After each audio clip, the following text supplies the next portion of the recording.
here with at CPAC Mexico with the president of CPAC. Mis amigos migrantes, pues aquí estoy. Total catastrophe, and it is a crisis.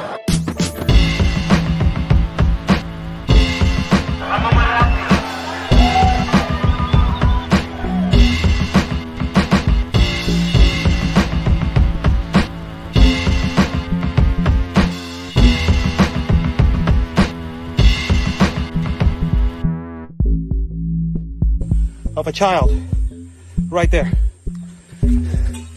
All these NGOs, you're fake. It is this, the crisis of children.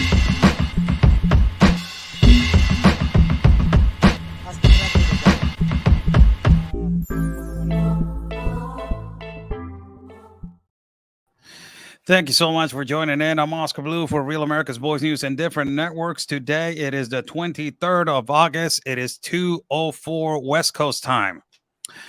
As you guys know, I got invited to go on a European trip. Started in the Netherlands. Then after that, I went over to we went through Belgium, and then we went through got to France, Calais, France. We did Paris.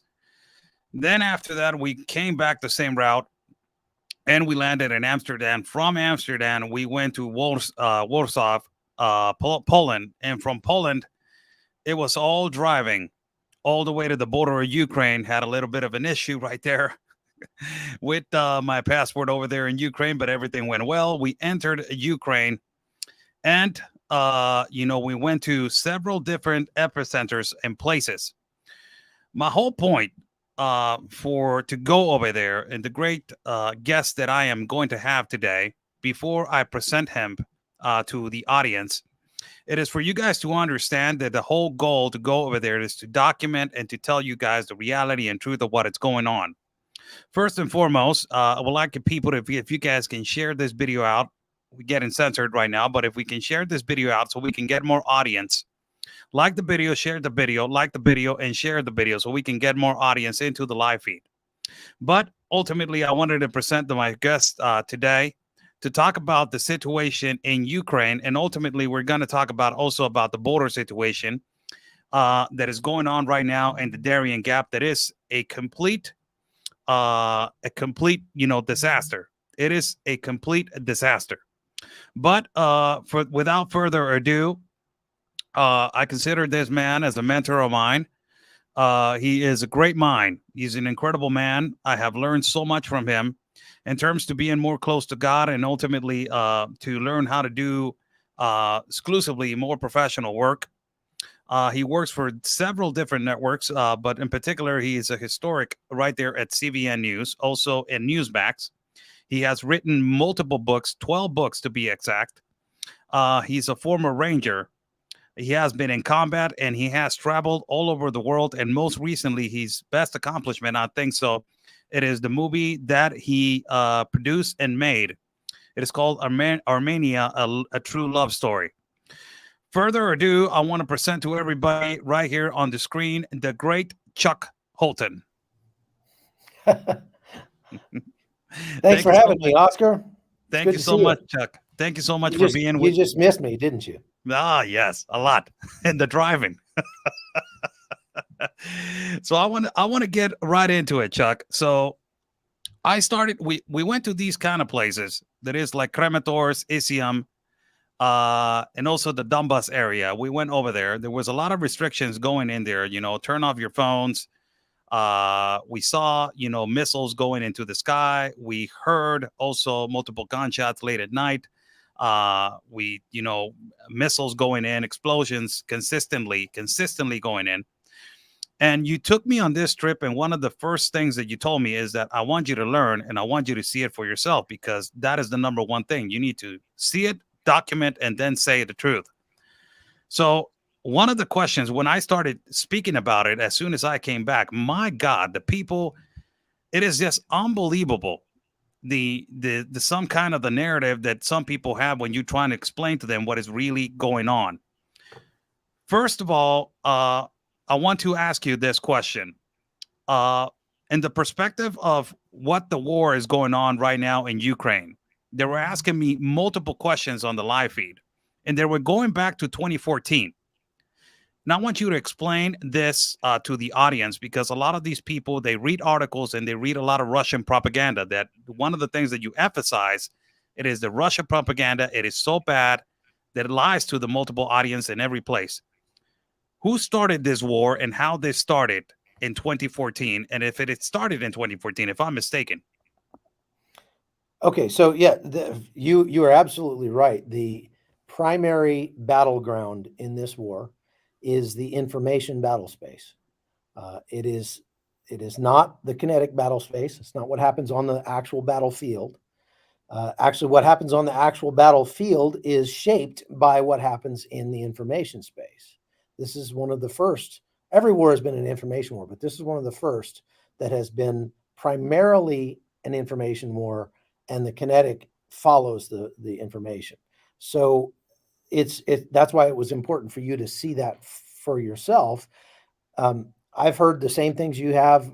I have primarily the same audience that you do, mostly conservatives, and conservatives have been absolutely led astray by a concerted effort by Russian propagandists to paint this war as something different than what it actually is. And I have to say the war actually probably started, you could say, in 2004, but it started in earnest in 2014 after the Maidan Square massacre. And I was there. I was in Maidan Square. I went and reported on that at the time, and went to the Donbass at the time.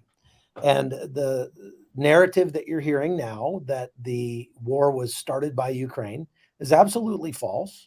The war was started by Russia infiltrating soldiers in civilian clothes into the Donbass region, paying some of the people who lived in the Donbass region and arming them, and then starting a militia movement, so to speak, to start advocating for their not independence, but they wanted to join with Russia. Now, you have to understand a little bit more about the history that's involved here. The reason that most of the people in the Donbass region, now the Donbass region encompasses two, what we would call states. They call them oblasts in eastern Ukraine. Those two states are the Luhansk and Donetsk oblasts. Those two, the Donbass region is primarily Russian-speaking Ukrainians today, and the reason for that is because in the 1930s, in 1932 and 33, the Soviet Union committed a heinous atrocity against the Ukrainian people that is now known as the Holodomor. The Holodomor is basically a precursor to Adolf Hitler's Holocaust, and it was an attempt to completely wipe out an entire group of people. And it really had to do, it was broken down along class lines. They basically said anybody who has more than one cow is considered a kulak. And a kulak only got so rich to have two cows or more because he had to have stolen it from the poorer people. He made his money on the backs of the poorer people. And so they made those rich people into the enemy. Does that sound familiar?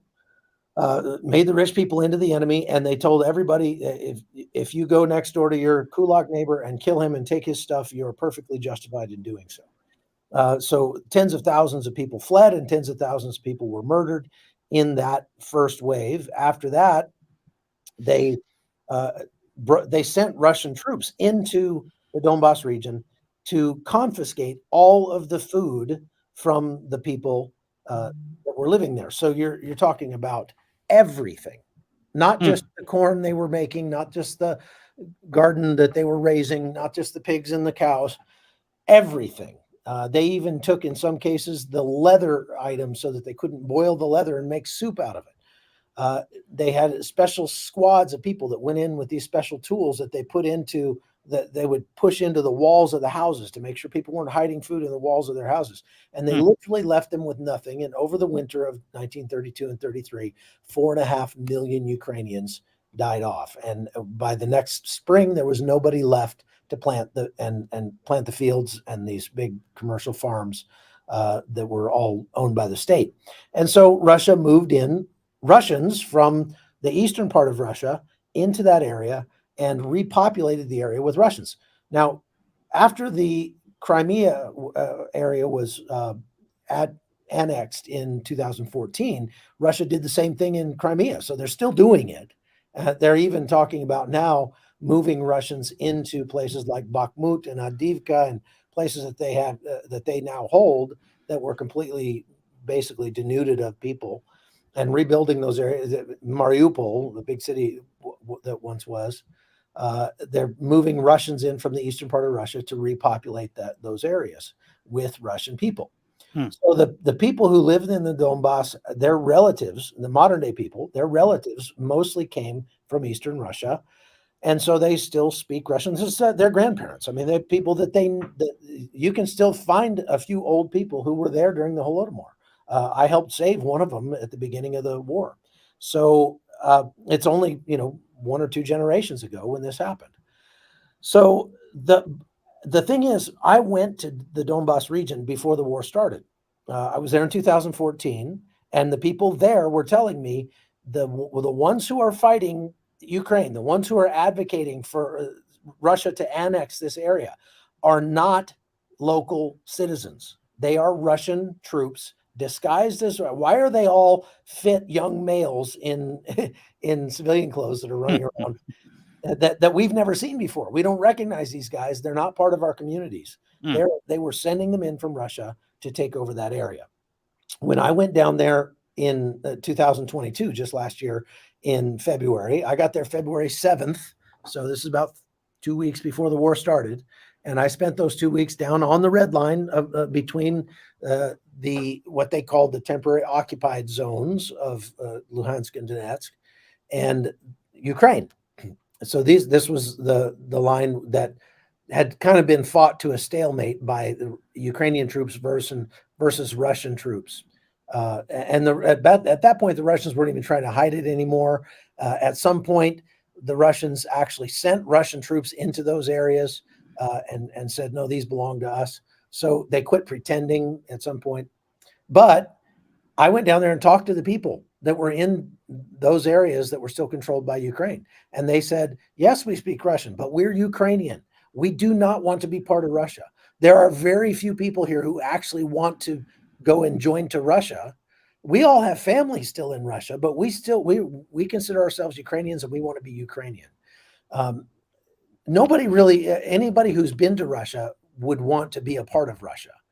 There's not much to love about the majority of Russia in terms of creature comforts, in terms of modernity, in terms of technology. There are lots and lots, millions of people in Russia who have literally never used a toilet, an actual sit down. But Chuck, they promote as their army. It is the #1 in the world. They put out these videos that they have these strong men and they have all these hundreds of thousands and millions of missiles, Chuck. Well, just to go to show you how good their information campaign is, even most pundits in the West believed that right up until the war started on February 24th of 2022. Once the war started, then they found out very quickly that their military was a paper tiger, and it started losing and losing and losing and losing and losing. I was there. I was tracking the Russian military right up on the front lines and watching as they lost over and over and over again. They took horrible losses. At first, they were able to gain some ground with about 200,000 troops swarming into the country. 70,000 of them came in from the north, hoping to take Kyiv. They only once even breached the city limits of Kyiv, and when they did, they lost an entire tank battalion. They almost defeated themselves at the beginning. Because it turned out that their maintenance was very poor on their vehicles. Their logistics trains were very poorly put together. They were very poorly trained. And most of the troops didn't even know what they were doing there. They didn't know, they weren't told they were going to begin with. And it was an absolute clown show from the beginning. So Russia has steadily pulled back and lost ground almost since about June of last year. So, but for more than a year now, Russia has not net gained any ground in Ukraine. And how Ukraine has many been pushing until back. now? Until now, how many kilometers does the Russian government speculate? Speculation approximately. How many kilometers the Russian government or the Russian regime or the Russian country it is owned now? It's In owning or Ukraine, it's in Ukraine. Yeah. they have about 20% of Ukraine all told at this point, and that's the majority, the vast majority of the Donetsk and Luhansk provinces, as well as that strip of land that encompasses Mariupol in the south, all the way to the Dnieper River. Um, they did own further in there, but the counteroffensive last fall pushed them back out of Kherson. I was in Kherson 4 days after it was liberated. So suffice it to say, go back to your question. Yes, Americans have been fed a tremendous amount of disinformation about what's going on in Ukraine, and especially American conservatives. That's been targeted. It's been purposeful on the part of Russia, and they've done it on purpose. And it really sort of annoys me that so many of my fellow conservatives have been so easily duped by this misinformation to believe that Ukrainians are the bad guys here, that Ukraine started this war, that they're all a bunch of Nazis, et cetera, et cetera, et cetera. I know you've faced that as well as you've begun talking about this. And that was one of the reasons I wanted you to come see it for yourself, because you met some of those people who are considered Nazis by the Russians. Even I took a picture with one of them, Chuck, and Right, he was and really nice to me. You know, he was a great Christian man. We prayed with him, Yes. and as it turns out, the Russians have a different definition of Nazi than we do. When we think Nazi, we think white supremacist, racist, we think Jew hater, we think Hitler and his minions. Okay, well, the Ukrainians lost millions of men along with Russia when the Soviet Union fought the real Nazis in World War II. And Ukrainians don't like Nazis any more than we do. That's a bad word in Ukraine as well. However, the Russians see that because of the fighting, they lost 12 million men in World War II fighting the Nazis. And so the word Nazi in Russia has become anybody who disagrees with Russia. Anybody who thinks Russia is wrong is a Nazi. And actually, that's kind of how the left works, right? The left likes to call anybody a Nazi who disagrees with their policies, who disagrees with their ideology. And that's what you see in Russia now. But Russia knows that Americans don't like Nazis, and they know that conservatives especially don't want to have anything to do with racists, with white supremacists, people like that, Jew haters. And so they have very effectively attempted to put that label on Ukrainians, when I have spent the better part of the last year there, and I have yet to find someone I would consider to be a Nazi, as far as being a skinhead, white supremacist, racist, Jew hater. The president has Jewish roots. The president of Ukraine has Jewish roots. There are hundreds of thousands of Jews in Ukraine, and they are not persecuted there. They are welcome there. There's a place near Kievan where the president was born, where President Zelensky was born, that is a pilgrimage site for Jews that hundreds of thousands of Jews go to every year in order to worship. Okay, so it's not a country that hates Jews. It's not a country and the whole white supremacy thing, both sides of this issue are white. So there's not, you don't find a lot. You were one of the rare brown skinned people in Ukraine when we got there, and people weren't mean to you. They were really nice to me, Chuck. All of the people, the Ukrainian people are really nice, but they're really kind people, and they're really honest people. That's the only thing that I can say. Another question I want to ask you, Chuck, is that a lot of people are misconcepting that Russia is winning this war. What are your thoughts on that? Are they actually winning this war? Because you were explaining there was a vast majority of information when you're talking, and when you're military talking with somebody else, like give a quick shout out to the Free Burma Rangers, led by the great Dave Eubank, that he's an extraordinary man. and also all his team, Sky, Christian Hickey, all these people that they are former military, that they understand the situation over there. And when you guys are talking, it's just phenomenal to hear this, because you're talking about equipment, you're talking about what Russia is using now, and it's so Soviet Union and their tactics and all of this, and it looks like they're losing power instead of gaining power. What is your thoughts on that? Well, like I said, they haven't gained any ground in over a year, net ground. They might gain it a little bit down in one area, but they're losing it in other areas. Since the counteroffensive started this spring, they have consistently been losing small amounts of ground, little by little, and they've been pushed back more and more. But I mean, don't take my word for it. Just look at the kinds of weapons that they're using now. At the beginning, they were using what we would call precision guided munitions. So again, I have to explain this just like I did to you when we were out there on the front line. Mm-hmm. This is a conventional war. This is not an insurgency like we're used to seeing in Iraq and Afghanistan. Because it's a conventional war, there's a front line. It's an actually defined place. And so that within 10 miles of that front line, you're at great risk, because the Russians have a lot of artillery, and their artillery can reach out up to 10 miles or maybe a little more. Artillery is mortars, howitzers, self-propelled guns, things like that, that fire not a missile, but a shell. And so they can shell those areas that are within 10 miles of the front. Any place beyond that, the entirety of Ukraine, which is a very big, you figured that out. That's a very big country. We drove for 24 hours to get back to Poland when we left the Donetsk region. So very large country. Any other place outside of that 10-mile zone, and the only thing that Russia can hit you with is a missile, maybe a rocket, if you're close enough, and or a drone. Okay, and so those three things. At the beginning, what we saw was Russia was using their precision-guided missiles to try to hit Kyiv and hit the other cities around the country. Those missiles were GPS-guided missiles, and they were fairly accurate, not near as accurate as an American precision-guided weapon would be.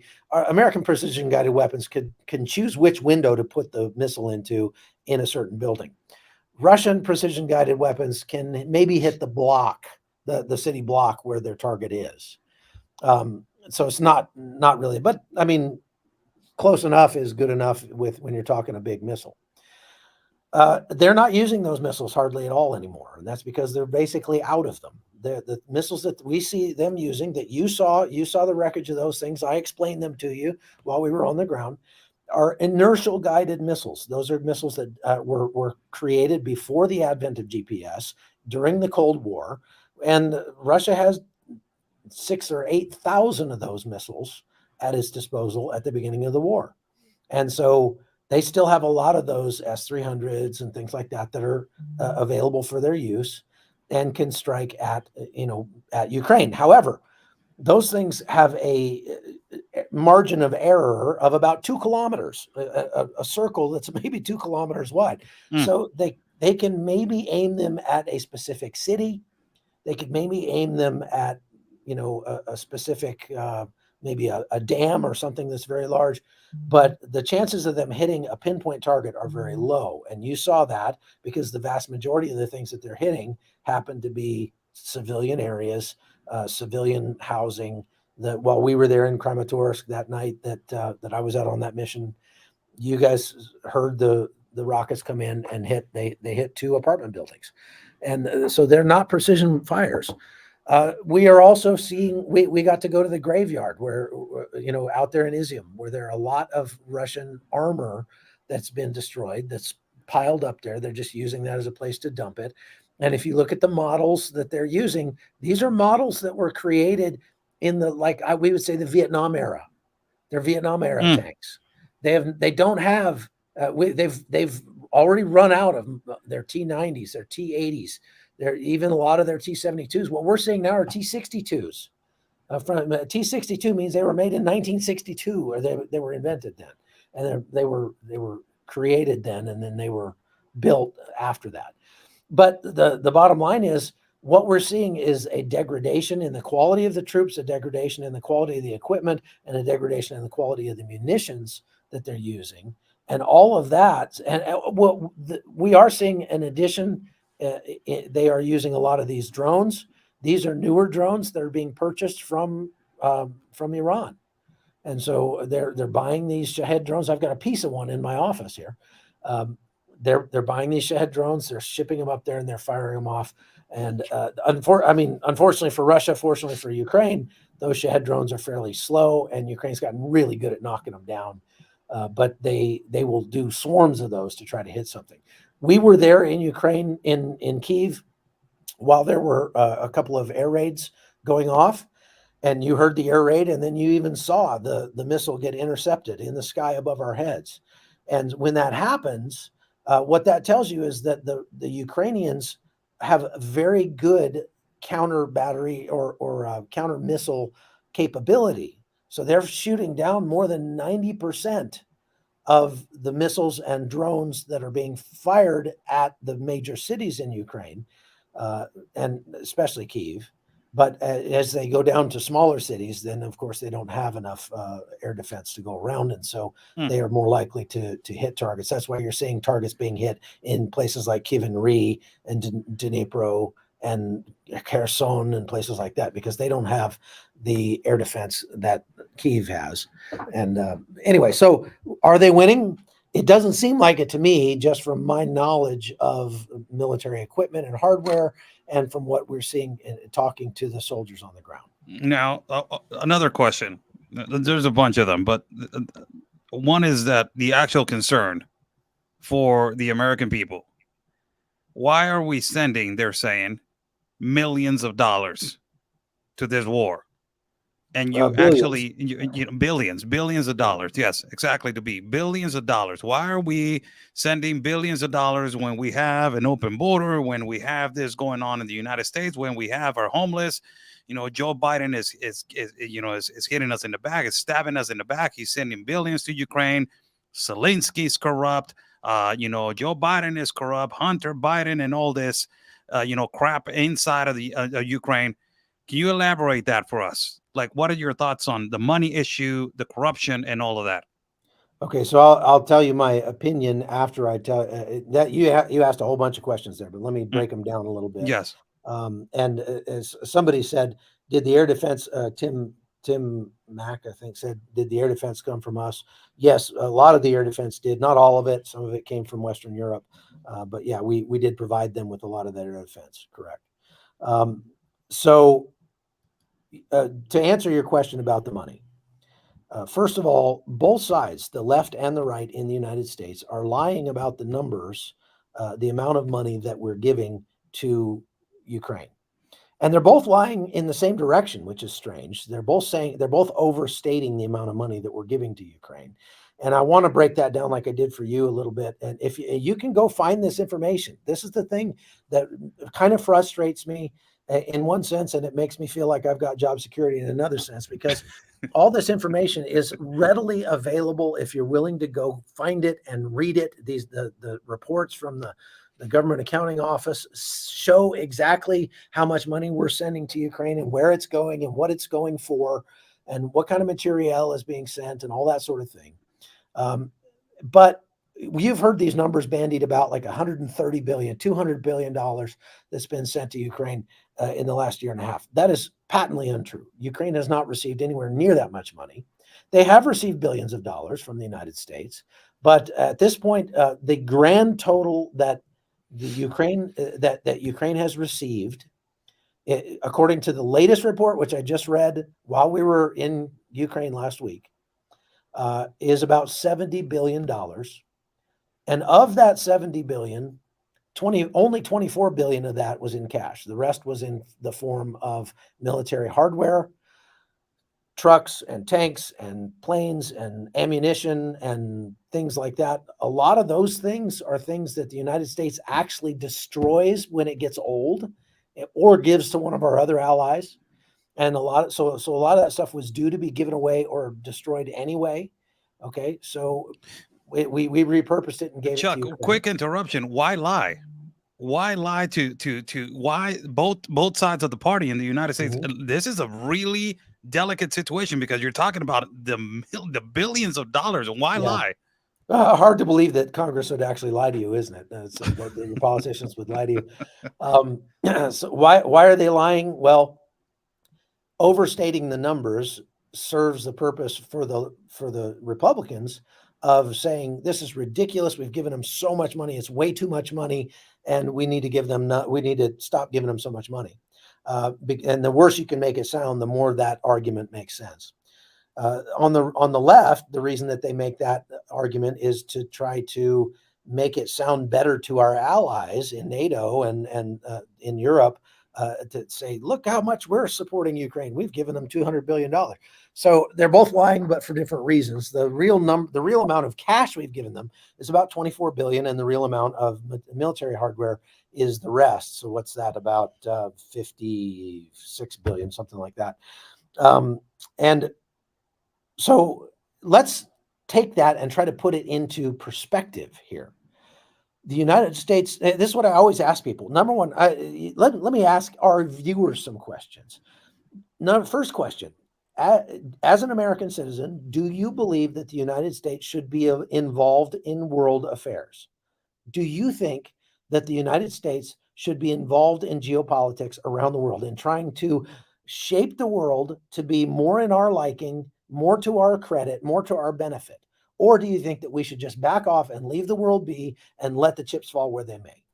A or B? Which do you think should happen? Okay, because if the United States is going to be involved in the world at large, whether it's trying to shape shape foreign policy or shape the policy of other nations or whatever, it's going to cost us tax dollars. It's going to cost us money. We're going to have to be willing to spend money on it. Now, if you're like me, my opinion is every dime we spend overseas and at home is going on a Chinese credit card at this point. We have so much debt. We have far more debt than the government says we have. If you want to say we are not the world police, then who is the world police? Who should be the world police?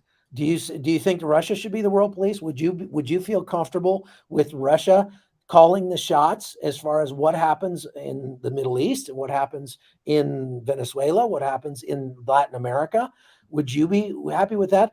Russia has been very good about weaponizing migration against the United States. But if you want the United States to stay at the top, then we have to be involved. And if we have to be involved, we've got to spend money. Now, let's look at how much money we've spent in Ukraine as it pertains to military spending, military hardware, and that sort of thing. Does anybody know? Anybody want to say how much did the U.S. spend on its military budget last year, and what's the military budget proposed for this year? Anybody? Anybody know? I'll wait just a second, and we'll see if anybody has that answer. Because this is when I ask people what's our military's budget, they don't know. They don't have any idea. And if you do know, then it kind of puts a better perspective on what we're spending in Ukraine. So everybody's saying, no, I don't know. So if you don't know, then here's what the budget was last year for the U.S. military. It was over $880 billion. This year, it's right at $1 trillion, about $990 billion. Okay, so about $1 trillion a year is what the United States is spending on our military, just our military alone. So what we're sending to Ukraine out of that amounts to less than 10% so far, less than 10%, because we've sent about 54 billion of the military budget. Let's say 70 billion. Let's say 70 billion. That's still less than 10%, and that's over the course of a year and a half. So if you had gone, now let's do this thought experiment. If we went to the generals 3 years ago, if we went to the generals in the United States military and we said, I have a program, I have a plan, and in this plan, you guys can get a laboratory. We'll set up a laboratory that has very realistic combat conditions where you can test actual American military hardware against actual Russian military hardware. and you can see which one stacks up, and you can find out the weaknesses of the military equipment, and you can find out the strengths of the military equipment that we've got to try to overcome. And so you can better focus your spending in the years ahead. Do you think those generals would have spent $80 billion on that? I don't know, but I think it might have been worth a look. But if you had then come back and said, oh, and by the way, this laboratory not only will tell you how American military hardware stacks up against Russian military hardware, our second largest adversary on the planet, and without losing a drop of American blood, we can also degrade the Russian military by about 50%. We can take their total combat capability down by about 50% in this experiment. Do you think they would have spent that $80 billion then? I bet they would have written that check all day long. All day long. Okay? So is $70 billion a lot of money? Yes, it's a lot of money. Are there other things that we need to do with the tax dollars that the U.S. government collects? Absolutely. Paying off our debt would be one of those things. But we don't have a say over what they, they don't. So you're saying we got to keep the USA safe first. How is it not, how is it not keeping the U.S. safe to degrade the military of the Russian army by 50%? Because that's what's happened. Their military combat power has diminished by 50% now. They're using tanks literally from World War II on the battlefield now. How is that not making America safer? Explain to me that. Okay, so if we need to take care of America, I would say that degrading our second largest adversary is a pretty good way to do that. It's a pretty good investment of that money. If you say war is not the answer, then what is the answer? What is the answer? Okay, I mean, if Russia decides to take over its nearest neighbor, what happens if Russia decides to take over Mexico? What happens if China decides to take over Cuba? At that point, is war the answer? At what point is war the answer? If Russia tries to take over California, maybe we ought to just let them have it. They might be begging us to take it. Send it back to us, Chuck. Later on. But if Russia tried to take over your state, is war worth it then? You're saying nothing's worth war? There's a great quote by John Stuart Mills that I had memorized when I was in the military, and it goes like this. War is an ugly thing, but it's not the ugliest of things. The degraded and decayed state of moral and patriotic feeling, which says nothing is worth war, is much worse. A man who has nothing for which he is willing to fight, nothing more than his own personal safety is his concern, is a miserable creature who can never be free unless made and kept so by the efforts of better men than himself. Let me tell you something. When Oscar and I were in Ukraine this week, what we found talking to soldiers was that those soldiers all said, listen, we are going to fight this fight with or without you. But one of the reasons that we are fighting it, you need to understand, with or without your help, one of the reasons that we will keep fighting this is because we're standing up not just for our own country, which anybody would be expected to do. We're standing up for your country. We're standing up for the rest of the world because we know Putin, and we know Putin will not stop if he takes Ukraine. He doesn't have a right to it any more than you have a right to go kick in the door of your neighbor's house and take over his house because you feel like he's playing his music too loud. You don't have a right to do that, and neither does Putin. Putin is not a good person, okay? If you think Putin is a good person, you have been absolutely taken in by the Russian propaganda, and there's not much I can do for you except, I mean, it's just intellectually dishonest. Let's put it that way. The only thing that we can do go do some reading. Yeah, and pray for these people. Now, I want to ask you another question that is involved with that. The corruption situation with the money that possibly the speculation of money laundering between the Bidens and the Zelenskys and and mishandling money, where the money is going, if the money is being actually used, and all of this, the Hunter things and all this stuff. Can you elaborate a little bit on that? Is there corruption in Ukraine? Sure. I would like for someone to try to make the case that we don't have more in the United States that there's not more corruption in the United States.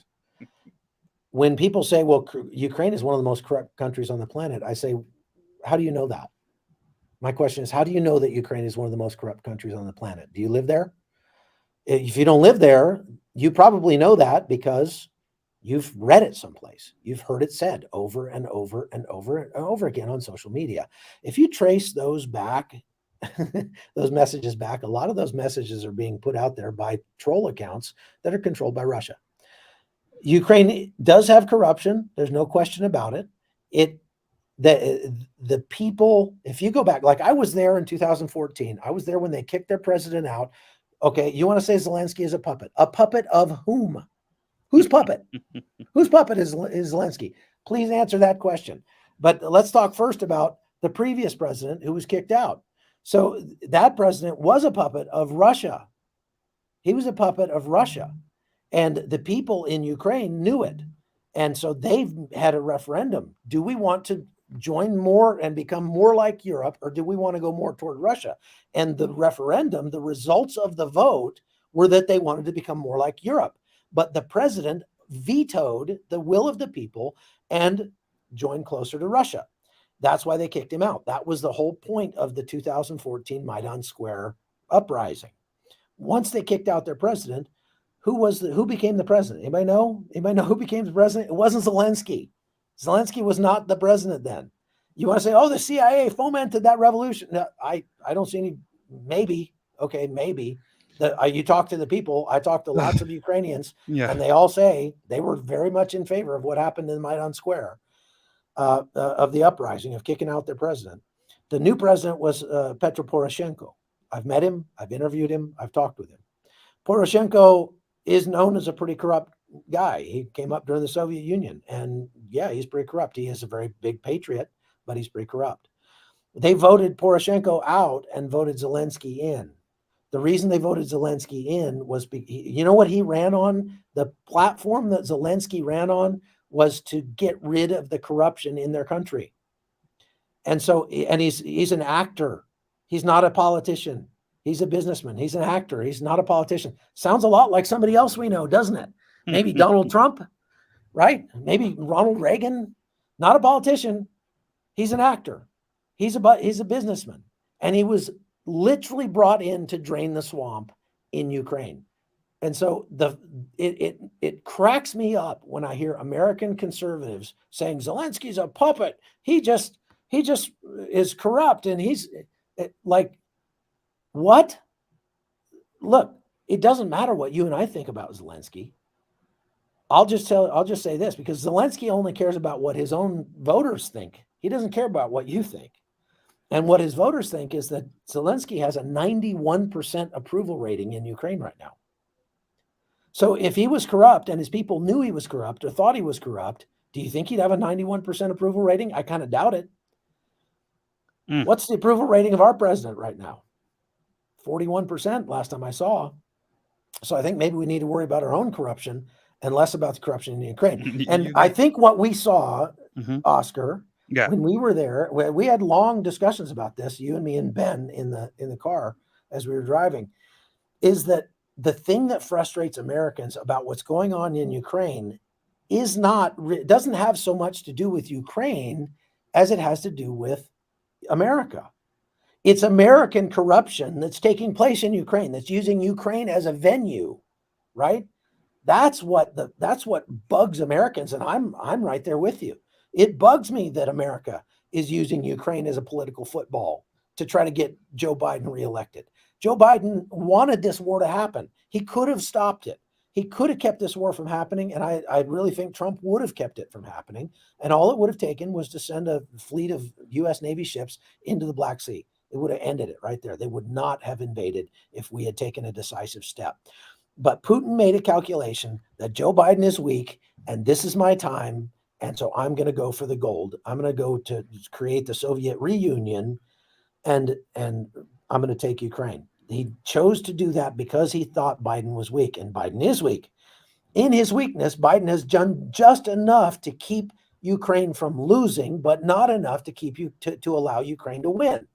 And he's doing that, I believe, on purpose, because I think Joe Biden wants this war to continue to drag on at least through the next presidential campaign, because a wartime president typically gets a bump of a few points in his ratings. He'll gain a few votes because he can say, look what we're doing in Ukraine. Look at how we're supporting Ukraine. And there are a lot of people in America who still do support Ukraine. So that is my understanding of what's going on with the corruption in Ukraine. Is there corruption? Yeah, there's low-level corruption. But, like we got our car towed when we were in Kyiv, right? Remember? And we went to the impound lot to get the car out. There were only 2 cops there. It was 7:00 at night. And I was trying real hard to convince those guys to, hey, but isn't there something we can do to get this? Because it was a Friday night and they were saying, you have to go to the main office. You can't get this out before the weekend because the office is already closed. And so you're going to have to go to the main office on Monday to get your car out. And I was really hoping to get our car out because we had to go to the Donbass the next day. So I was like, isn't there something we can do? And they're like, nope, there's not. And I mean, you would have thought that I could have slipped those guys a 20 and easily got my car out if this country was as corrupt as everybody says it is, but it was not. And we did manage to get our car out because by the grace of God, after we prayed about it, somebody was at the office and that could help us get it out. Also, when we went to the Donbass and we were in Kramatorsk and we went to the police station, we were with Dave Eubank and his guys. And the police were saying, we have these missiles coming in on a nightly basis and we don't have generators to run the lights that we need to go to search for survivors. And it really hampers our rescue efforts. And so Dave Eubank said, well, I want to buy some generators for you guys. Here's $3,000 for some generators.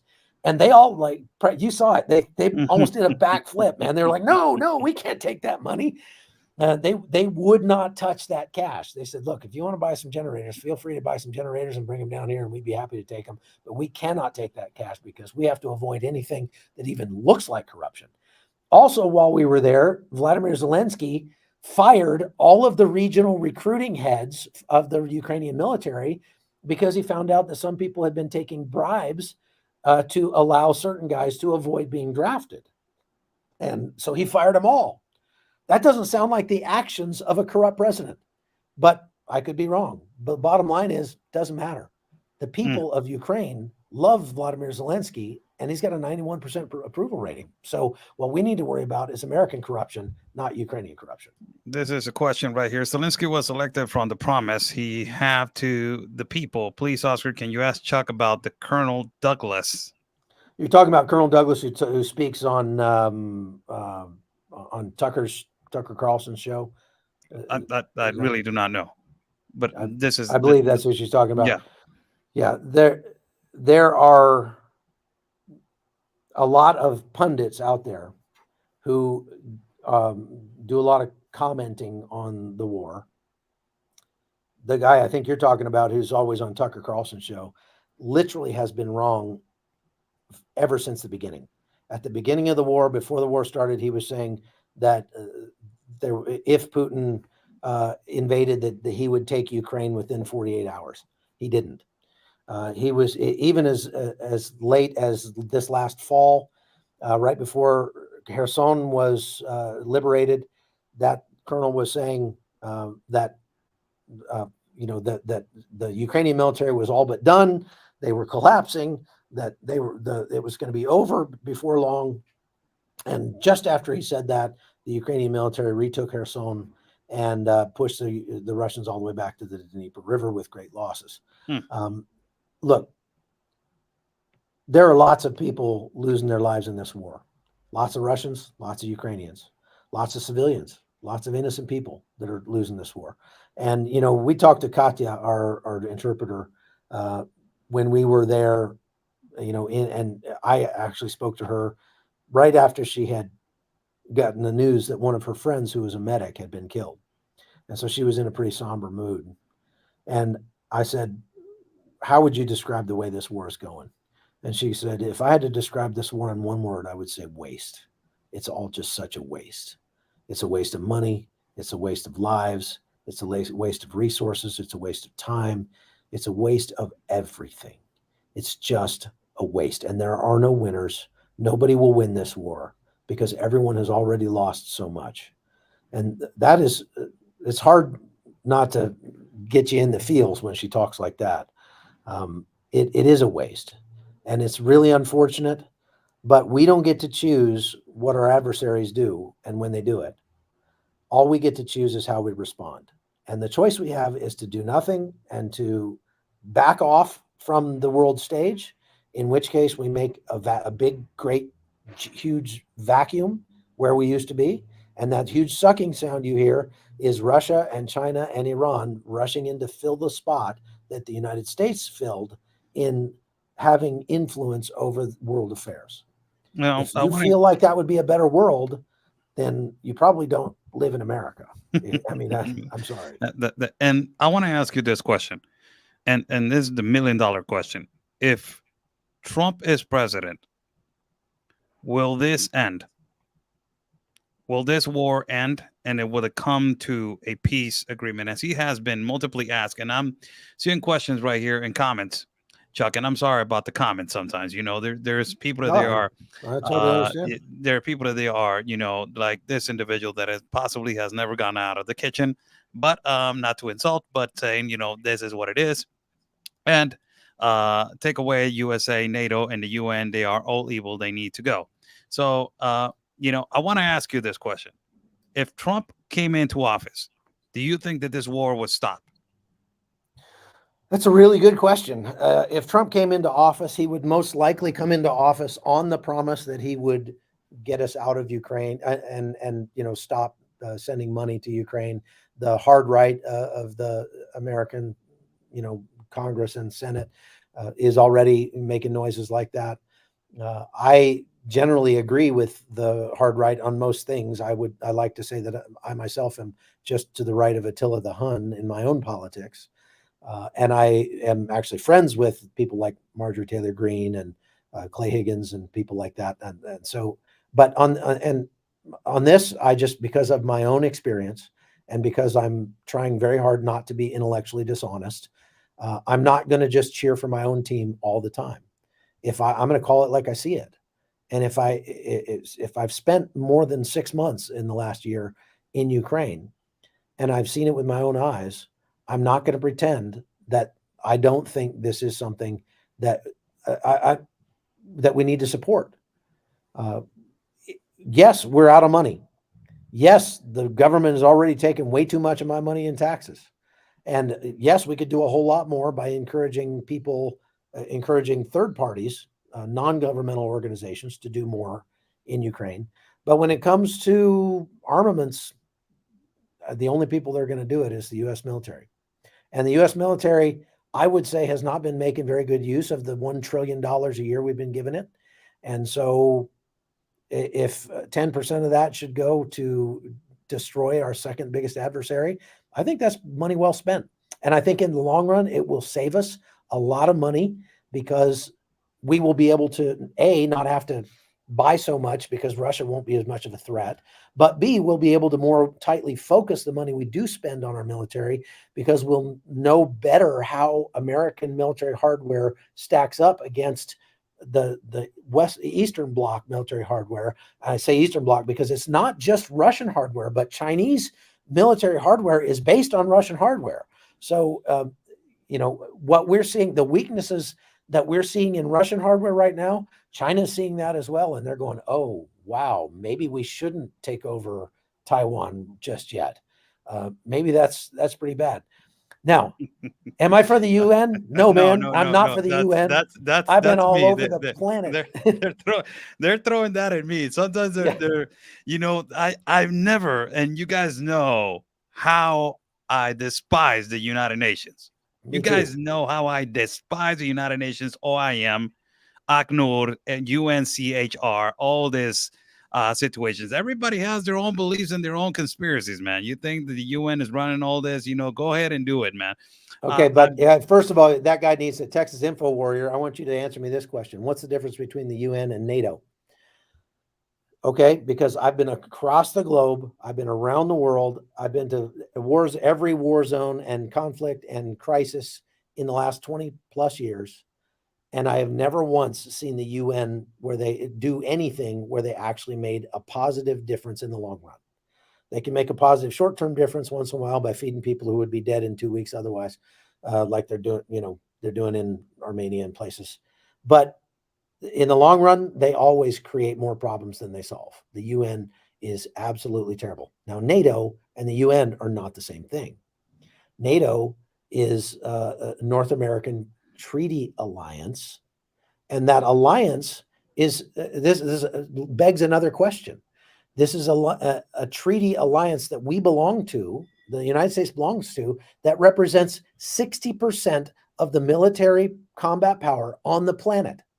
So NATO is like it's like a nuclear weapon in that it's a deterrent. NATO having more than half of all the combat power in the world that belongs to NATO, we are a huge deterrent for bad actors. And the question I have for you is, should America live up to its commitments overseas? If America has commitments to Israel, should we live up to those commitments? If America makes a commitment to the Kurds and against ISIS to help them fight ISIS, should we live up to those commitments? What happens if we don't? If America does not live up to its commitments, what happens then? Well, nobody will trust us, and our adversaries will know that we're not trustworthy, and so they won't believe us, and that big deterrent factor goes away. So I think it's important for America to live up to its commitments, and one of our commitments is to the North American Treaty Alliance. And so one of the vast majority of the money that we're spending that's going toward Ukraine, or the 130 billion, is going to support NATO allies and to get them to give away their old Soviet equipment and buy American equipment. What will that do for Boeing? What will that do for Lockheed? What will that do for American military hardware manufacturers? Hopefully it'll bring some money back to. Did you know that 60% of the money that has been pledged to Ukraine stays in the United States and it goes to American companies to buy equipment? Okay. So the government is taking tax dollars and using it to buy stuff and send that stuff to Ukraine. But that money stays here in the United States and helps give people jobs. Okay. So look, I am not a fan of Joe Biden, and virtually everything he does is wrong. But I think it is probable and even likely that he could do the wrong thing for the wrong reason, or I'm sorry, do the right thing for the wrong reason. So I think it is necessary that we support Ukraine. But I think that in large part, Joe Biden, his calculus in doing so is for the same nefarious reasons, the same corrupt reasons that all of us know about and have seen since Joe Biden has been around. Now, this is a comment that the United Nations has saved millions of lives and boosted health and education across the world, but it's bloated, undemocratic, and very expensive. Very expensive. I wouldn't argue with that, but I would argue that they are very, very good at creating the crises that they Thank you so much. need to address. I'll give you an example. I went to Kenya. I went to the world's largest slum in north of Nairobi, and right in the middle of that slum is the World Food Program headquarters.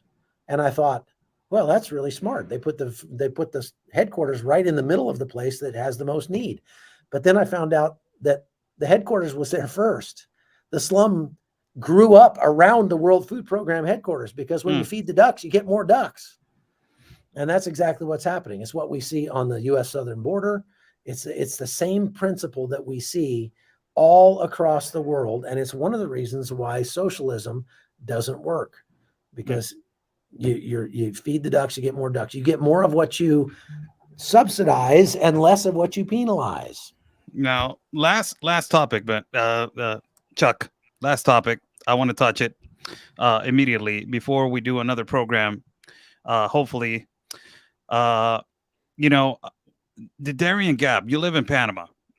You have been there multiple times. I have been there only 3 times. One time I crossed it, one time halfway. The other time, I went to the migrant camps. I entered some migrant camps. Right now, it is flooded. It has more than 2,200 to 2,500 that they're leaving from Colombia into the Panamanian migrant camps as Lajas Blancas, San Vicente, Bajo Chiquito. You already know these areas. This is a massive influx. I talked to several people on the center front, the border officials of Panama. They're saying that they have never seen something like this ever in their life. That is flooded right now as not like from a long time ago. And all of these people are coming right now into the north. You already know that they're coming to the United States of America. They're talking about that more than 38,000, Chuck. They are arriving on the month of August. That is just the month of August. Incredible. Is a huge Nearly amount. 300,000 already this year. That is a record beyond all records. Oscar, of course, I'm coming to you from Panama now. I live in Panama full time. And I have been reporting on the migrant crisis coming through the Darien Gap. First time I went down there was 2007, and it was happening then. And I started doing more and more reporting in 2012. I made a documentary about it in 2012. And I've been down there multiple times every year since. And I can tell you now, what we're seeing is that the amount of people coming through in a month now would have been considered a record year back then. And the Panamanian people are losing their minds over this. You watch the local news around here, and even in the areas that are as far from the Darien as you can get, near the Costa Rican border, the indigenous tribes up there are just absolutely done with the number of people coming through their country. And these people are not even staying; they're just coming through. But they're causing such a drain on the society here.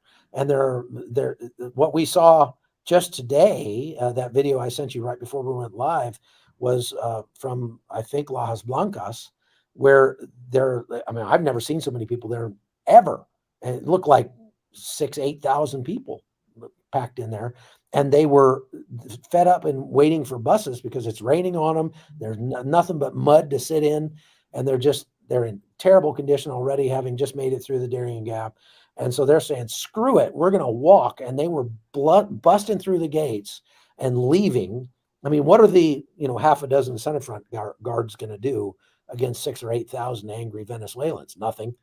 So they're just blowing through the gates, and they're going to be walking down the road. So I may be driving down there tomorrow or the next day to get a better look at that, because that's rarely happened. It has happened in the past where migrants have gotten tired of waiting for the smugglers. In this case, the smuggler is the Panamanian government, to send them the buses that they need to get to the United States. But it's rare that it's been in such numbers. And if we've got 8,000 or 10,000 migrants strung out along the road, camping, coming through all these villages all the way up to Panama City, you are going to see a huge political fallout for the Panamanian government here, because one of the reasons why the Panamanian government has been quickly busing these people to the Costa Rican border is because they're trying to hide the effects of so many migrants from their own people, because obviously the people here in Panama are not going to be happy with that. Now, do you think that some cities in the United States are going, and not to collapse, I don't want to aggravate that word, but in New York, there's actually a huge problem. It's a big problem. And, the migrants are not well educated to understand that when they get the process, how it's supposed to be done, they're expecting all of this. And there's a self-entitlement stuff. And a lot of the migrants are self-entitled to say, no, you told me that I was going to get a room. I was going to get a phone. I was going to get a job. You need to teach me. You need to train me. What is going to happen? Do you think that other cities are going to all be overrun? Because New York is right now having a huge problem with this. What do you think is going to happen to other cities? Listen, New York had a huge problem with it long before they started crying about it. But they didn't want to cry about it because the apportionment issue, which I'm sure we've talked about before, you and I, when it comes to apportionment, that is, every 10 years they do the census in the United States. And when they do the census, they apportion the number of representatives to each state, a congressman out of the 432 congressmen to each state. based on the sheer number of bodies in those regions. And so the reason they had these sanctuary cities to begin with was because they wanted to attract as many bodies as possible into those areas so that they would have higher numbers for the apportionment issue. And by some measures, the Democrats picked up 4 seats in the last election, or in the last census, because of apportionment. So they had, this is one way that illegal aliens can actually have a vote, so to speak, in U.S. politics. It's just by being somewhere, their bodies count. That was one of the reasons why Trump wanted to add a citizenship question on the census last time, and the left went absolutely bonkers over that and wouldn't allow it, because if we put a citizenship question on the census, then we could theoretically remove all of those people from the count, and that wouldn't help the left gain more seats through apportionment. Well, that will be easily fixed. Chuck, it will be easily fixed with a voter ID, like Mexico. Yeah. It will be easily fixed. No. But they're not voting at the polls. They're not going to the polls and voting. They're just being in Los Angeles, for example. By being there, they count the number of persons, not the number of citizens. I get you. Okay, so if they have an extra 700,000 persons in Los Angeles because of illegal migration, that's going to get another congressman given to California, then taken away from like Kansas or someplace. Okay.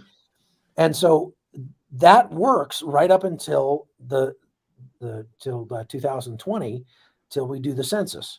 After 2020, then that is no longer a benefit for another 10 years. And so now these guys want to get these migrants out of their cities, and they want to send them to someplace that, like a red state, to turn the red state purple. So now what they want to do is they want to just get rid of these migrants, and that's why they're starting to cry about it. So New York and Los Angeles and Detroit and all these places, they were suffering from the migration crisis very badly before, but they just weren't saying anything about it. They were gritting their teeth and bearing it until the census was over. And now they're jumping on the bandwagon and saying, get these people out of here, send them to Kansas, send them to Texas, because they want to turn Texas blue. And one of the ways they hope to do that is through intensive numbers of illegal migrants. Now, last question before we go and say thank you to you. There was an international agreement between 3 countries 2 months ago. The United States, the Biden administration went down to Panama and Colombia also, and with Panama, and they agreed that they were going to try to fight this off, and they were trying to fight the organized crime and the cartel. Panama, it is the only one that is doing something about it. They created this operation that is called Operation Choco, Operation Shield. Darien is not a route. What the hell happened, Chuck? Like it's really unbelievable, the irresponsibility right now of the Biden administration. It is just unbelievable, and it's unprecedented also on the terms of Colombia, because the Panamanian government, they're extremely upset right now at the Colombian government because they're letting them pass through Acandí, through Capurganá, all the way to their borders. What is your perception on that? How does it look to our allies and our adversaries when we come down here a few months ago and Mayorkas makes a deal to help our allies, and then literally reneges on it before his plane takes off? He has literally done nothing. They said they were going to close down the Darien Gap. You remember that? For 60 days. They said they were going to close it completely for 60 days. And then he got on the plane and went home, and he never did a thing, not one thing. It didn't happen. And Colombia did nothing. Why? Well, Colombia has more than 1.4 million Venezuelans in it that are there illegally. These people are there. You and I have seen that. We've been down there, and man, they are overrun in Colombia with Venezuelans fleeing socialism, fleeing all the great benefits of socialism. And so Colombia doesn't want those people. And so Colombia is very happy for those people to go to Panama on the way to the United States. They're not going to stop that. It would not be in Colombia's financial or national best interests for them to put a stop to it, because then all those people would bottle up in Colombia. Now, many of those people have already been in Colombia for years, and they've been making a great life there. They've been doing just fine. I know some of them personally, some of those Venezuelans that have been living in Colombia. It's perfectly possible to build a fine life in Colombia if you're a Venezuelan and you speak the language. But the reason they go beyond that is because they know that right now they need to get while the getting's good, because they can get more money if they go to the United States. The sad thing about that, as you and I both pointed out, is that it's the children who suffer the most. And there are children by the tens of thousands coming through the Darien Gap right now, right in the middle of the rainy season. And it is as miserable as a human being could possibly be in there right now. And many of them are dying, getting washed away in floods.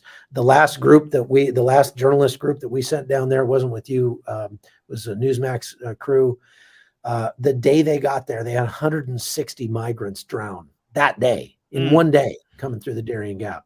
And I'm sure some of those were children. They've had 39 children, from what I'm told, come out of the Darien Gap without their parents because their parents died in the last 12 months. And you know what? Most of those kids can hardly even speak. They're too young. They're babies. And so they don't know, they don't have papers. They don't know where they're from. They don't know who they belong to. They don't know what country they come from.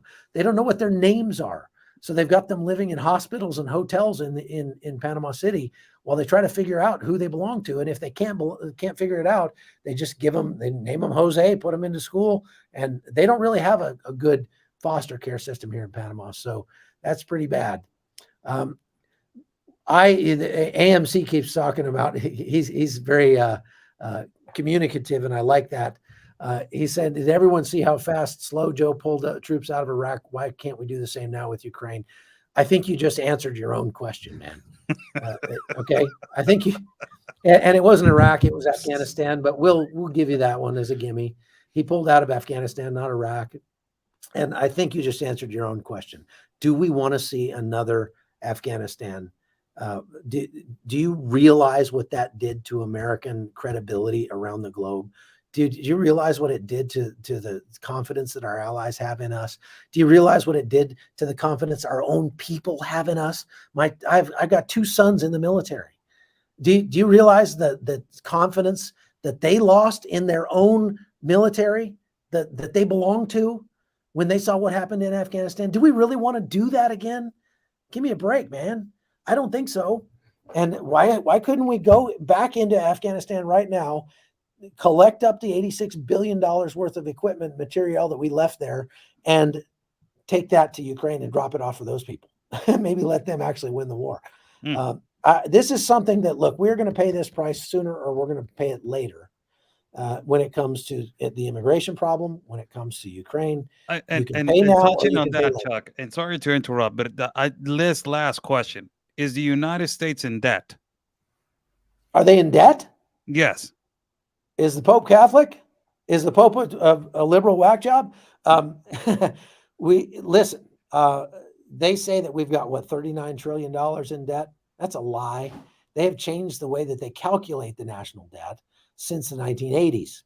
If you went back and recalculated the national debt the same way they used to do it in the 1980s, you'd be looking at more like $200 trillion in debt. That's like, if you want to, make that understandable in real terms, because nobody can get their head around $200 trillion. Make that understandable in real terms. That's like if you made $60,000 a year at your job and you had a credit card with $13 million balance on it. How are you going to pay that off? You're going to hope your house grows in value and you can sell no, that's not going to work. You're not going to get a raise at work and pay it off. It's not going to get paid off.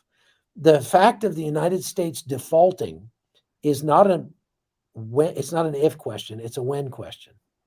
It's just a mathematical certainty. It's called arithmetic.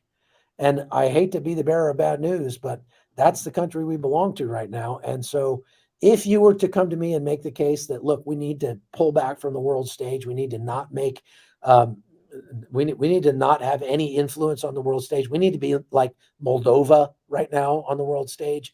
And nobody even knows where they are because we are out of money and we can't afford to keep paying these bills to support the rest of the world. I might agree with you on that. unfortunately. How many generations do you think that the United States has in debt, Chuck? All of them, and many more to come. Wow. Many And how more do to you come. how, I how do mean, you look, recover? How do you recover from that? you don't. I mean, you don't. That's what I'm saying.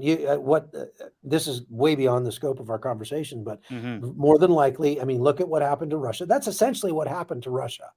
When the Soviet Union broke up, the reason it broke up is because they just literally had so much debt they could not pay their bills anymore, and they just fell apart.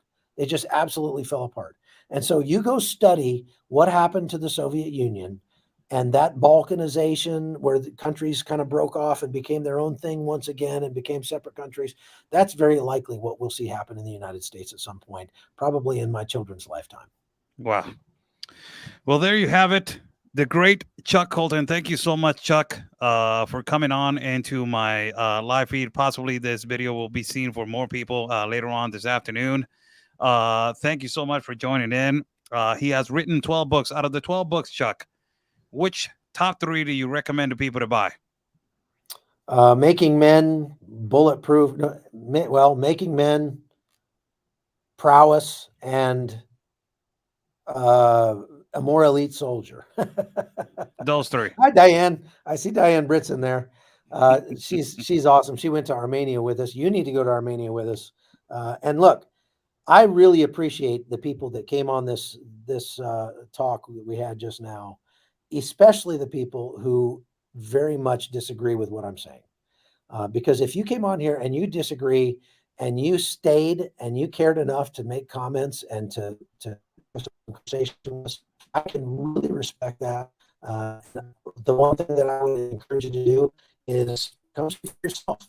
If you really believe that strongly that you're right and I'm wrong, come with me, get a hold of me, and I'll take you to Ukraine and you can see for yourself, just like I did with Ben and Oscar. And then you can make up your own mind. If you really want to see the human trafficking problem for yourself, well, in September, I'm going to Cartagena. Anybody want to go? We're going to take a group. We've got 7 or 8 people going already. And if you want to go to Cartagena with us and you want to see the scope of the problem for yourself of child sex trafficking, it's right there out in the open. And we're going to not only see it, but we're going to do something about it by helping some single mothers keep their kids off the streets. So get a hold of Oscar and he'll help you get a hold of me. And I'd be happy to take you with me. Social media, Chuck, for people to follow you. Where can they get you? Just Google my name. You'll find out way more about me than you ever wanted to know. I promise. You can go to my Wikipedia page. You can find me on Twitter at Ranger Holton. Facebook is just Chuck Holton, whatever. I'm easy to find. I got my podcast on YouTube and Rumble is The Hot Zone with Chuck Holton. And we're putting a lot of content up there. So a lot of that mirrors this week and next will mirror the content that Oscar's putting up since we were together on our last trip. And we had a great time, Oscar. Thank you for coming with me, Oscar. It was really nice. I'm sorry that none of the hotels met your expectations, that the service just was not quite good enough for you. It was everywhere horrible. we went. But it was really a pleasure to get to know you better, and I can consider you a good friend, and I hope you'll do the same. Thank you so much, Chuck. Well, there you have it. My mentor, the great Chuck Holton. Thank you so much, Chuck, for coming into the broadcast. Talk to him soon. Follow him on all social media, Twitter, Instagram, and also on YouTube, on his channel on YouTube, better known as The Hot Zone. Thank you so much, Chuck. All right, man. Thank you so much for everybody that is watching. God bless you all. I'm Oscar Blue for Real America's Boys News and different networks. It is important when you are, expanding and learning from other things. It is really important as I have, learned so much as we have grown and traveling and covering the migration. First and foremost, covering the migration. This was completely different. Covering the war, trying to understand the principles of what the war is, and specifically everything when it comes to this war. But ultimately now, covering that was completely different scenario for me. It got me out of my comfort zone. That is good. I really love that, getting out of my comfort zone, knowing the immigration issue from the European perspective. A lot of this migration in Europe is completely different of the perspective of Latin America. It's way completely different. And it is important that we start expanding and knowing what the problem is. A lot, it's and also it's amazing that when you start talking to people, a lot of people agree to disagree. And since I started broadcasting, I remember clearly. You guys know my perspective. You guys know my narrative on the United Nations. I know that they're complicit of everything that is happening. Is crimes against humanity. The first thing that the United States needs to do as soon as somebody else gets into the presidency, they need to get the hell out of the Global Compact on migration, get the hell out of the United Nations, and stop the funding to the United Nations and all these NGOs that they're profiting out of human misery and also child trafficking and human trafficking in the borders. But also, the most important thing about this is that when I started broadcasting, and I remember clearly when I started doing, videos in English, I told people from the start, I'm not a Republican and I'm not a Democrat. I don't agree with Democrats. Not at all. They're horrible people. A lot of them. All these progressive mercenary activists, I go hard at them. And you guys know that. You guys know me for years, how I go hard at them. And they retaliate. And it is something that we need to fight, because it is my narrative. It is God. Number one, my narrative is God, and the most perfect man that ever walked this planet, and the most beautiful man has been Jesus. So my narrative is God. It's not red. It's not blue. For a lot of people in the United States, is red. For a lot of people in the United States, is blue. I live in Mexico. You cannot signalize me and say, I don't agree with you anymore because you used to be like. I told you from the start. I told you I'm not a Republican, nor I am a Democrat. I cannot be. I am in Mexico. I'm a Mexican citizen. I speak about the news. I speak of what I see. I document what I see. I go and I walk the walk. I don't talk the talk. I put my boots and I walk. If I had to walk to a caravan, I go and walk in a caravan. If I go and walk 9 caravans to show you what is actually happening, I have walked 9 caravans and I show you how it's actually happening. If I had to go to really dangerous places in Guatemala and almost get killed to show you the truth of how insecure it is in countries in Central America, I almost got killed in countries in Guatemala and Central America. If I had to go to El Salvador and show you how Nayib Bukele is doing a great job with this country, kicking out the MS gang, I went over there. We went over there to show you. If I had to cross the Darien Gap to show you the atrocities that are going on and how the organized crime, it is taking advantage of people and it's taking advantage of the most vulnerable, and it is there you weaponizing the migration. Yes, I go over there and I will show you, but I cannot get emboldened to say, hey, I'm a right, hey, I'm a left. Although we already know how the Democrats in the United States of America, what is their posture? Their posture, it is communist, it is globalist, it is to destroy sovereignty and to destroy freedom. We already know that.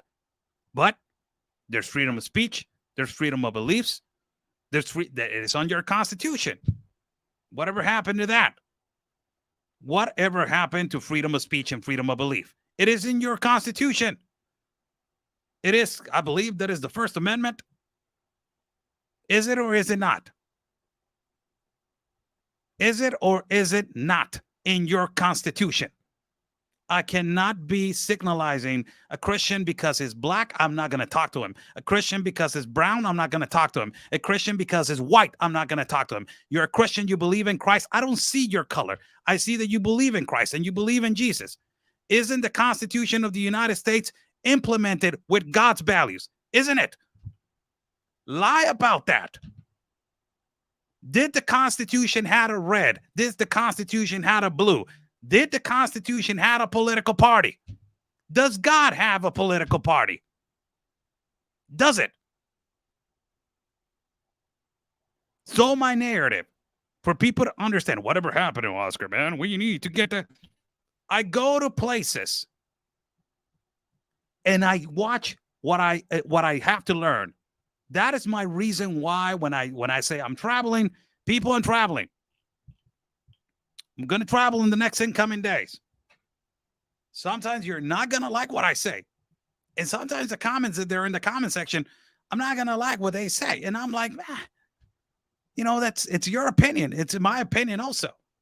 But if you still here, it's because you want to learn. And if I'm still giving you the time, it's because I'm giving you the time because it's the audience. I have to respect my audience also, ultimately. But at the end of the day, before I end this live feed, before I end this broadcast, and I'm extending 1 hour and 24 minutes. I went long in this broadcast. But before I extend and before I go, at the end of the day, we are all exactly the same in the eyes of God. At the end of the day, there was a person today accusing me that I was for open borders. How incompetent this individual. I've been fighting that open border policies and telling that I wanted to create a better pathway for people to get to the United States. How incompetent. When you say create a better pathway instead of the Darien Gap, everybody has a right to migrate. And you call yourself a Christian. These are people that they call yourselves Christians. I don't know if you remember, but Jesus migrated. The man that you believe that you're supposed to be a Christian, the man that you believe, Jesus migrated. Moses migrated. The people of Israel migrated. Now, let me just relate that to what I'm about to say. Everybody has a right to migrate. But in the right to migrate, there's laws. And you need to obey those laws. If I want to go to Norway, and if I want to have a dream in Norway, I need to see, well, how can I migrate to Norway? Oh, this is the way. When I say a better pathway, it is not, I don't want to go to Norway through the jungle, right? I want to go to Norway through a better pathway. So if I want to get there and do my process legally, I can do it legally and safe for my family. Isn't that right? Because the United States was built out of migrants. It was not built out of just one race. It was built out of migrants. Let's be real with each other. But ultimately, there's a law and there's a constitution that it needs to be respected. Everybody knows that. In Mexico, there's a law, there's a constitution. Nicaragua, Honduras, Venezuela. Everybody has a constitution and it has a law.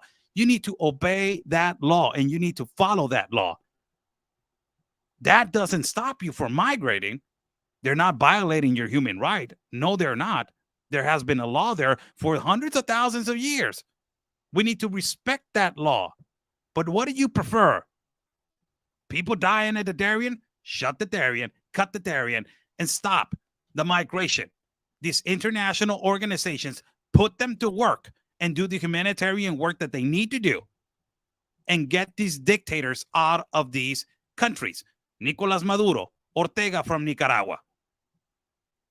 All of these countries, the majority of the migrants that I have documented, that I have interviewed, hundreds of them, you will tell them a Venezuela migrant, if Venezuela was like before Hugo Chavez, will you be migrating through this jungle? They will yell at you. They will say, no, I want to go back to my country. Is it the responsibility of the United States to take care of the world? No, it's not. That is why we need to have a better pathway for legal migration. Immigration reform, and one day it's going to be evidently that is going to happen. Legal migration needs to be legal and it needs to be respected. Every border needs to have a filter because you have a lot of child trafficking, a lot of women abuse, a lot of human trafficking. And every government needs to be responsible to combating or the organized groups and organized crime that they are profiting out of human misery. Is there something wrong with what I said? But a lot of these people that they're really tribal, that they have their own narrative. And because I speak the language of English, they say, oh no, Oscar Blues for open border. The hell out of here. You don't even know. Been doing this for years. This is the narrative. We need to migrate correctly. We need to migrate legally. And we need to respect the processes of migration to be humanely. God bless everybody. Thank you so much for joining in. What an interview with Chuck Holton. A lot of people don't agree. A lot of people do agree. The fact of the matter is that war, the thing that I learned on this trip, is war is never pretty. Everything about the war, it is confusing. It is people dying. That is the worst thing about it. Whether we like it or not, when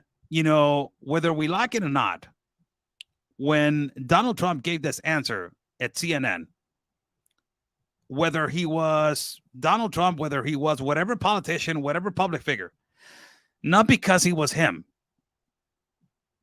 but whatever the person answered this question, when they put him on the hot seat and they asked him, who do you support on this war?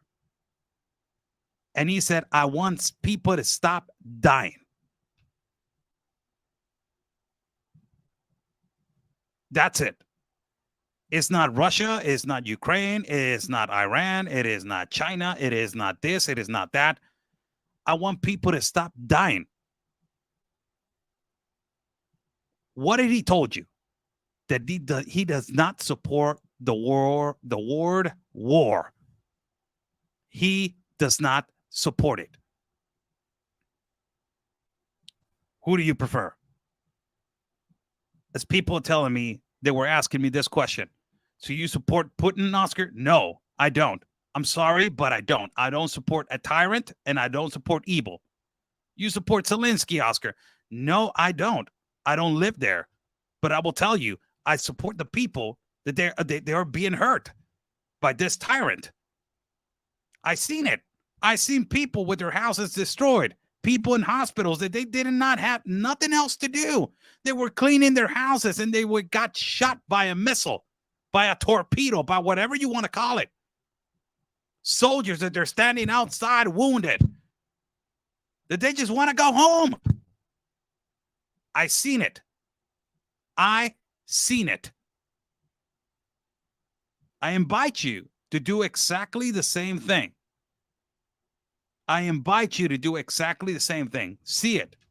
Document yourself. Read. Read a little bit. And it will help you a lot. Thank you so much for joining in. God bless you all. I'm about to leave. Thank you so much for joining in. Before I go, I want to read this. I'm sorry, Chuck, if you're watching. Bulletproof by Chuck Holton. It's a book. Page number 187. I always read your book, Chuck. Page number 187. It says, in the moment of crisis. And it relates in 3 topics: situation, mission, and execution. Let's read the situation. Spiritual warfare sometimes spills over into the physical realm. While our battles are often best fought on our knees, there are times when we take ground from the enemy by getting involved in places where God is working around us. Fortunately, he uses all of our past experiences as training to prepare us for these opportunities. The mission: run to the guns. Find ways to get involved in what God is doing around you. The execution: consider these questions. Number 1, reflect on some of the worst experiences of your life. Can you see ways that God might use these events to prepare you for the future to survive? Number 2, how is the death of a Christian different from the death of a non-believer? That's a deep one. What are some ways that spiritual battles may become physical? Number 4, what can we do in our everyday lives to combat the enemy? Number 5, read Numbers 13 and 14. How did Caleb perspective after his perception of the Israelites' circumstances? How did this apply to your life? Number 6, how should your beliefs affect your perspective? And number 7, the last time you encounter one of life's trials, did you act in step with your beliefs? Read that. Understand that. Our narrative is God. Our narrative is not left. It is not right. Of course, I don't agree with the left. Absolutely not. I don't agree with the left. And man, if you're a communist, get the hell out of my face. I don't even want to see you. I don't want to have a dialogue. And if you're a socialist, I don't even want to have a dialogue. I don't even want to talk to you, man. Bluntly, I will tell you this. There's no way that we're sitting down having a coffee with a croissant and trying to have a conversation about how are those benefits going on over there in the communist country, man. How's running out of water? Is that okay? You're having electricity? Is that okay? How's the level of education going? Is that great? How's the poverty going? Is that good? Yeah, you're looking great over there with the same clothes for the past 2 months. You look great, man. We're not going to have a conversation. Cut it out. God bless you all. It has been a pleasure to talk to you guys. An hour and 35 minutes. I extended a lot, but it was a great topic today with the great Chuck Holton, our mentor. God bless you all. Stay safe. And like we always say, man, God's plan is our mission. We're here with at CPAC Mexico with the president of Mis amigos migrantes, pues aquí estoy. Total catastrophe, and it is a crisis.